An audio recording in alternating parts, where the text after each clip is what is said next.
अनंत कोटि दंडवत सतगुरु देव को। स्वरूप गीता के माणिक मोती, उसमें यमाचार्य का उपदेश चल रहा है नचिकेता को। तो यमाचार्य ने परमात्मा के बारे में पूछा है। तो कल पहला उपदेश उनको हुआ है कि वशिष्ठ चेतन के लिए आया है। वशिष्ठ,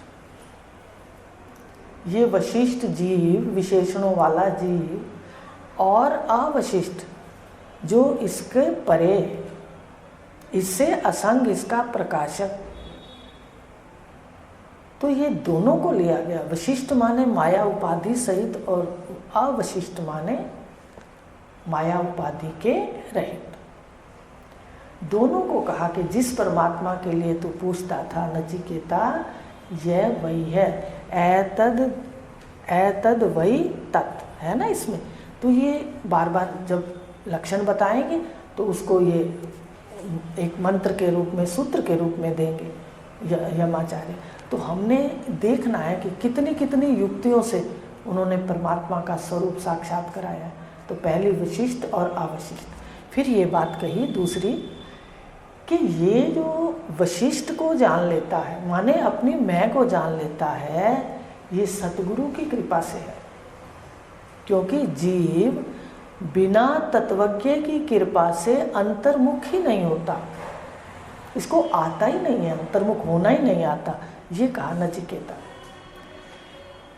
कि जो मन है, जो मन के पीछे देखना है, मन को देखना है, मन के भावों को देखना है, फिर इसको सड़क समझकर त्यागना है, तो ये सारा का सारा अंतर्मुखता, साक्षी को दिखाना, ये सतगुरुदेव दिखाते हैं। ये यमाचार्य जी कह रहे हैं। आज दूसरा उपदेश ले लेते हैं, ठीक है। जो जागृत अब ध्यान से देखना। पहले वशिष्ठ कहा, माया ओढ़े हुए, पुर्जे ओढ़े हुए, विशेषणों को ओढ़े हुए और फिर उतारे हुए, दोनों को मिला के कहा ये वही परमात्मा है जिसके बारे में तूने पूछा है। जागृत स्वप्न के दृश्यों को बार बार देखता है। कौन देखता है? ये देखता है, वशिष्ठ नहीं देखता। जागृत के विषयों को भी देखता है और स्वप्न के विषयों को भी देखता है, ठीक है। अब यहाँ तक जो स्वप्न को देखता है ये वशिष्ठ है, विशेषणों वाला है ना। देखो, विशेष इसके पास जागृत अवस्था के 42 पुर्जे हैं, स्वप्न अवस्था के भी तत्व हैं इसके पास, 19 कहे 17 कहे। ये स्वप्न भी देखता है, ये जागृत भी देखता है, तो ये विशेषणों वाला विशिष्ट है। इन सब से श्रेष्ठ और देखता है और जानता है, इन सब से श्रेष्ठ और सर्वव्यापी है, सबकी आत्मा है, ऐसा जानने वाला शोक से तर जाता है। तो जो ये साक्षी है, स्वप्न का दृष्टा और जागृत का दृष्टा, इसी दृष्टा को ही कहा गया कि ये आत्मा है। पहली बात तो ये जानो कि मैं जिंदा हूँ, बाकी मेरे से भिन्न जो भी दिख रहा है वो कल बताया था इन्होंने रथ है, जड़ है। तो बार बार हमारा अभ्यास होना चाहिए कि सत्ता मैं की है और क्रिया यह में है, यह में क्रिया है, मैं में क्रिया नहीं है। अगर पैर नहीं है तो मैं नहीं चल सकता, मैं तो है। तो क्रिया यंत्रों में और ताकत सत्ता मैं की। तो ये बता रहे हैं कि ऐसा जो जान लेता है वह शोक से तर जाता है। सभी मनुष्यों को जीवन देने वाला, कर्मों का फल देने वाला, तीनों कालों में शासन करने वाला, ऐसा परमात्मा अति निकट जान लेता है। बताया था कि जो परमात्मा पार ब्रह्म है। पार ब्रह्म क्यों कहा उसको? क्योंकि जितना दृश्य है सामने ये माया का है और माया की प्रलय भी है। कुछ समय दृश्य है, फिर उसके बाद प्रलय है। तो ये जो माया है, माया दिख रही है यंत्रों के साथ, उपाधियों के साथ प्रकट है, लेकिन एक रूप इसका ये भी है कि सारे के सारे 84 लाख योनियां, चारों खानियां लय हो जाती। तो अब वो ये बात कह रहे हैं कि पार ब्रह्म बहुत दूर है। देखो, जब भी किसी से बात करो तो वो ऊपर हाथ करते हैं कि परमात्मा ऊपर है, माने इस दुनिया से ऊपर है, पार ब्रह्म। लेकिन सतगुरुदेव क्या करते हैं, वो जो पार ब्रह्म है, अभी 13वें अध्याय में पढ़ा है आपने, उपद्रष्टा अनुमंता भर्ता भोक्ता महेश्वरा परमात्मेति च उपयुक्तो देह अस्मिन पुरुषा परा, कि जो देह में बैठा हुआ पुरुष है ये उपद्रष्टा अनुमंता भर्ता भोक्ता महेश्वर, ये परमात्मा ही है। देखो, भगवान ने तो बहुत बार कह दिया। तो अब वो कह रहे हैं कि जो पार ब्रह्म है, माया से पार है। अब पार ब्रह्म देखने जाएंगे माया से, तो आपको बहुत बार कहा है कि वैज्ञानिक इधर ढूंढने जाते हैं तो बड़े बड़े एटम बम का सृजन हो जाता है, राक्षस मिल जाते हैं। वो इधर से ढूंढते हैं परमात्मा को, सत्ता को। लेकिन सतगुरुदेव अंतर्मुख करते हैं और फिर साक्षी के रूप में और ब्रह्मांड की प्रलय को अंदर दिखा देते हैं। क्यों भाई, देखते हो कुछ लोग या नहीं? गहरी सुषुप्ति में ब्रह्मांड की प्रलय देखो। आपकी सुषुप्ति और जगत की सुषुप्ति एक ही है, तो वो अंदर दिखा देते हैं साक्षी को, प्रकाशक को। तो जो ये विशिष्ट है, सुन रहा है, ये अवशिष्ट जो सुषुप्ति का प्रकाशक है, नींद का प्रकाशक है, गहरी निद्रा का प्रकाशक है, वो सदा रहता है आपका स्वरूप। तो उसके सामने जागृत भी आ रही है और स्वप्न भी आ रहा है। ना भी दिखे तो सुन लो, एक दिन दिखेगा। उसके सामने सारा ये सारा का सारा चक्र जो है, कल भी बताया था, स्वदर्शन चक्र भगवान की हाथ में है। ये सारा सृष्टि का चक्र चल रहा है। जागृत आ रही है, स्वप्न आ रहा है, सुषुप्ति आ रही है, फिर जा रहे हैं, फिर आ रहे हैं। पर जो प्रकाशक है, आपका प्रकाशक स्वरूप, वो टस में मस नहीं होता, वैसे का वैसे। और ये जो इंद्रियां हैं, ये शीशे प्रकट होते हैं तो आपकी मैं 1 से 2 दिखती है, और जब शीशा अंतःकरण का औंधा हो जाता है, मैं तो 2 हुई नहीं थी, शीशे ने करके दिखाया था। तो यही वो कह रहे हैं, जिसके सामने ये जागृत स्वप्न आती है, परमात्मा पार ब्रह्म को सतगुरुदेव अंतर्मुख करके साक्षी के रूप में अति निकट दिखा देते। फिर आपको ढूंढने कहीं नहीं जाना, सब कुछ आपके अंदर है। इस शरीर के अंदर सारे ब्रह्मांड का ये सैंपल है। माया का सैंपल शरीर है, और भगवान खुद बोल रहे हैं, भगवान राम, भगवान कृष्ण, शास्त्र, सब वाणियाँ सब बोल रही हैं कि उस रचने वाला इसके अंदर बैठा हुआ है, ढूंढना पड़ेगा। तो कहा कि ये जो अति निकट है, ये अंतर्मुक्ता गुरुदेव देते हैं साक्षी के रूप में। ये जो मैं है, ये ओढ़ती है, सुखी भी है, दुखी भी है। होता मन है सुखी दुखी, पर ये गर्मी के अंदर कंबल ओढ़ लेता है। जैसे गर्मी में कोई कंबल ओढ़ ले, उसको गर्मी लगेगी ना, कष्ट होगा। ऐसे ये जीव मन को ओढ़ लेता है। तो मन के अंदर जो पड़ा होता है सुख और दुख, वो इसको ऐसे लगता है कि मैं के अंदर है। तो इस प्रकार ये बताया, जो पार ब्रह्म है इधर माया से परे, वो अपने साक्षी के रूप में है। उपनिषद भी कह रहा है, आपको सुनाया होगा पहले भी, सत्यम ज्ञानम अनंतम ब्रह्म यो वेद निहितम गुहायाम परमे व्योमन सो अनश्रुते सर्वान कामान स ब्रह्मणा विपश्चितेति। कि जो परमात्मा को सत्यम ज्ञानम अनंतम क्या है, परमात्मा ब्रह्म, जो वेद निहितम गुहायाम, जो उस परमात्मा को सत्यम ज्ञानम अनंत को इधर गुफा में देख लेता है, वो अनश्रुते सर्वान कामान सा ब्रह्मणा विपश्चितेति, कि सब कामनाओं में से गुजरता हुआ अपने जीवन की यात्रा करता है, जागता हुआ होता है। तो अंतर्मुक्ता तो सतगुरुदेव बताएंगे ना, ये रहस्य युक्त ज्ञान है। परमात्मा तो सर्वत्र है, पर दिखा किसको? तो ये बता रहे हैं कि पार ब्रह्म इधर और उधर। एक बार गुरु नानक देव जी की बात भी ऐसी ही है, अपने पढ़ते हैं ना उसमें, जल थल महीयल पूर्या,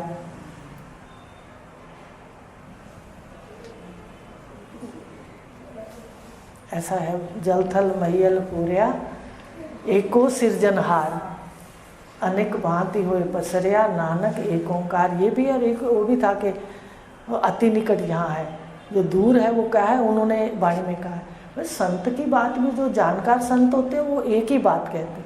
तो भगवान कृष्ण भी यही कह रहे हैं, उपनिषद भी, कि जो परमात्मा पार ब्रह्म अनंत है उसको सतगुरुदेव अंतर्मुक्ता से अपने साक्षी रूप में अति निकट दिखा देते हैं। अब सुन लो दूसरा उपदेश। दिखा दिया वो जो पार ब्रह्म करके आपको दिखा दिया, वहाँ शून्य का प्रकाशक है। सारी लीला शून्य में हो रही है, ये सत्य नहीं है। पर इतना बड़ा अध्यास है कि हम इसी के लिए 24 घंटे लगा देते हैं। लेकिन जो थोड़ा सा भी समझने लगता है वो जागते हुए फिर जागने में जाग जाता है, वो सोता नहीं है। माने अपने स्वरूप में बैठता है कि जागना स्वरूप मेरा ही है। ये प्रकृति कभी सोती है कभी जागती है, मैं तो सदा एक रह। तो ये जो बताया कि जो पार ब्रह्म है वो इधर साक्षी के रूप में है। ये सौम्य नचिकेता कह रहे हैं, अति निकट जान लेता है। जो ऐसा अति निकट सर्वम जान लेता है, पहले उसके लक्षण है, ध्यान देना। अब ये अपनी वृत्तियों को पकड़ने वाली बात है। वो कभी की किसी की निंदा नहीं करता, ये उसके लक्षण है। जो जान लेता है वो निंदा नहीं करता। और ये जो पार ब्रह्म को अति निकट जाना, उपनिषद के माध्यम से भी बता दिया। कितने मंत्र हैं, ये तो कोई विरला अपने को याद रहता है। तो कहा ऐतद वही तत्, ऐतद वही तत्, कि यह वही है परमात्मा जिसे तुमने मुझसे पूछा था। दूसरा दे दिया, पहला बता दिया विशिष्ट और अविशिष्ट, दूसरा बता दिया जो पार ब्रह्म है वो इस गुफा में आपको बता दिया। अंतःकरण की गुफा को कई बार पढ़ाया हुआ है, तो इसमें जान लेता है। तो ये वही जो उधर प्रकाशक है वो इधर प्रकाशक है। हे सौम्य, ये प्रकाशक वही परमात्मा है जिसके बारे में तूने पूछा है। याद रहेगी बात। तो ये दो हो गए, तीसरा भी ले लेते हैं। जो जल आदि 5 भूतों से भी पहले उत्पन्न हुआ, ये सृष्टि हुई पंच भौतिक, लेकिन उन पंचभूतों से जो पहले हुआ, ठीक है, पहले उत्पन्न हुआ, हृदय गुफा में प्रवेश किए हुए है। हृदय की गुफा में अभी आपने देखा, आप खुद देख लो। जब आपको कहते हैं मन के पीछे देखो, मन में क्या हो रहा है, तो आप कहाँ चले जाते हो? आँखों से हट करके मन के पीछे चले जाते हो कि आँखों में भी देखते हो और अंदर भी चले जाते हो? नहीं, आप यहाँ से गौण हो जाते हो, वहाँ से मुख्य। आपको कह दूं कि आपकी रसोई के अंदर बेसन का कौन सा डिब्बा है आपके घर, अभी सब रसोई में चले जाएंगे, है ऐसा? तो इस प्रकार जो ये मन को देखना है, अपने आप ही हम अंदर चले जाते हैं। तो इसको गुफा का नाम दिया गया है। तो कहा कि हृदय गुफा में प्रवेश किए हुए है, सभी जीवात्माओं के साथ रहता है। आपको मंत्र भी बहुत बार बता दिया। एक वृक्ष पर 2 पक्षी हैं, एक कर्ता भोगता है और दूसरा देखता है। तो देखने वाला तो ये है जो इन्होंने बताया है, और जो भोगने वाला है वो जीव है। ऐसे परमात्मा को जो पुरुष देखता है, यही यथार्थ देखना और जानना है। जो ऐसे पुरुष को देखता है, हृदय रूपी गुफा में है और जीवात्मा के साथ रहता है। माने अब तीसरा उपदेश सुन लो। 3 मैं, 2 मैं को देखना। एक मैं अपनी बोल रही है, अब इस वक्त भी कितने लोग बैठे हैं, पर इस स्थिति को लाना है अपने को। जानकार को तो दोनों मैं दिखती हैं, तो दोनों मैं को देखो। एक मैं प्रकाश रही है, एक मैं कार्य के द्वारा कार्य हो रहा है, तब फिर गलत कार्य नहीं होगा। तो ये जो दोनों मैं देखते हुए जो कार्य है, ये दोनों मैं को लेकर उन्होंने कहा कि जीवात्मा के साथ रहता है। कह दिया कि भाई अंदर गुफा के अंदर तो है, पर गुफा के अंदर 2 हैं, जीवात्मा और जीवात्मा का प्रकाशक। तो ऐतद वही तत्, यह वही है हे सौम्य, जिसके लिए तूने पूछा था, ये वही परमात्मा है। तो 3 बातें हो गई, ठीक है। अलग अलग युक्तियों से बताया है।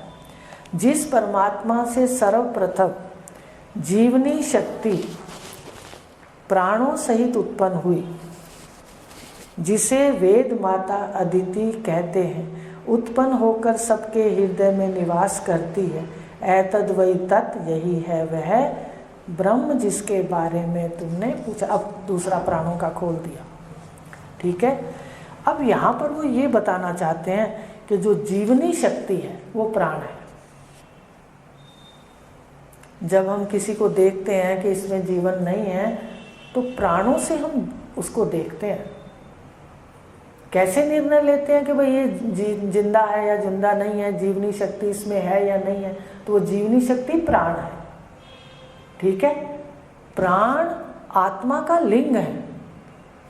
जैसे अग्नि है, उससे धुआं है, अग्नि प्रज्वलित होती है तो पहले धुआं है।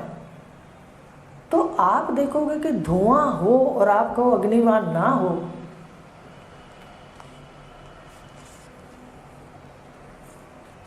जीवनी शक्ति की बात की ना, तो प्राण आत्मा के लिंग है। कैसे, उसको समझ लो कि जैसे अग्नि कहीं जले, मान लो पहाड़ों के पीछे बहुत ऊंचा ऊंचा धुआं उठ रहा है, तो हम सीधा कहेंगे कि भाई आग लगी हुई है, जंगलों में आग लगी हुई है।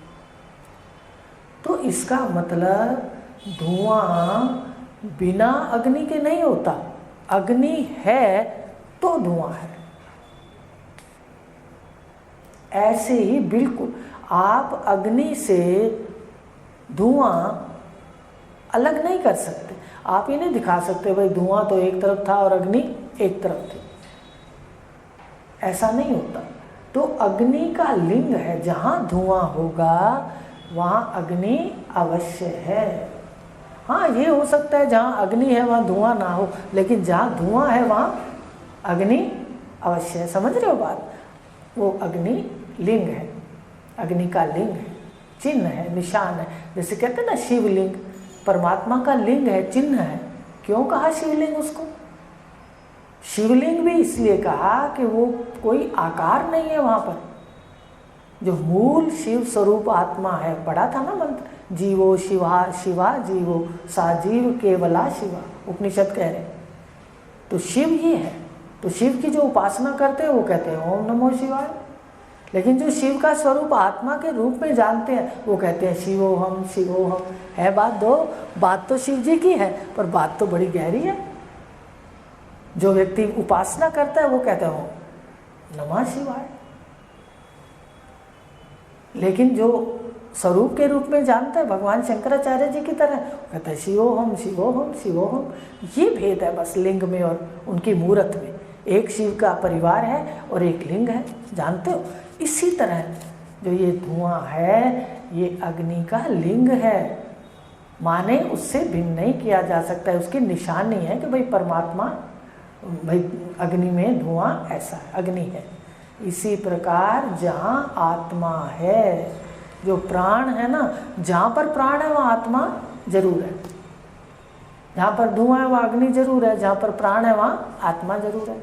हम कई बार देखते हैं कि जीव बिल्कुल दुनिया भूल जाता है, रिश्तेदार भूल जाता है, अपनी देह की क्रियाएं भूल जाता है, पर केवल प्राण चल रहे हों तो उसको अग्नि के हवाले कोई नहीं करता। करता है? बताइए कि भाई नहीं है।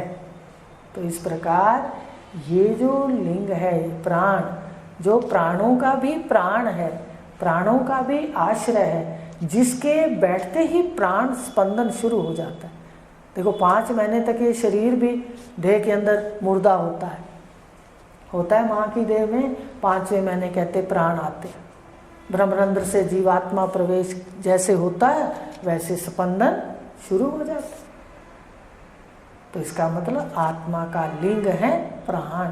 तो ये जो इसका आश्रय है प्राणों का, जहाँ जाकर प्राण लय होते हैं, जहाँ जाकर ब्रह्मांड का वायु, ईश्वर के प्राण कौन है? जो ये वायु चल रही है, जहाँ जाके ये लय होती है, हे सौम्य एतद् वै तत्, ये वही परमात्मा है जिसके बारे में तूने पूछा है। आज इतना ही लेंगे, इसको पढ़ के आना। बार बार उन्होंने कहा है घर तो जाना पड़ेगा, रोज श्रवण से रोज इसका चुपचाप बैठकर, चुप बैठना बहुत ज़रूरी है इस साधना वाले को, फिर इसको धीरे धीरे दिखेगा। आज इतना लेंगे। हरि ओम शांति।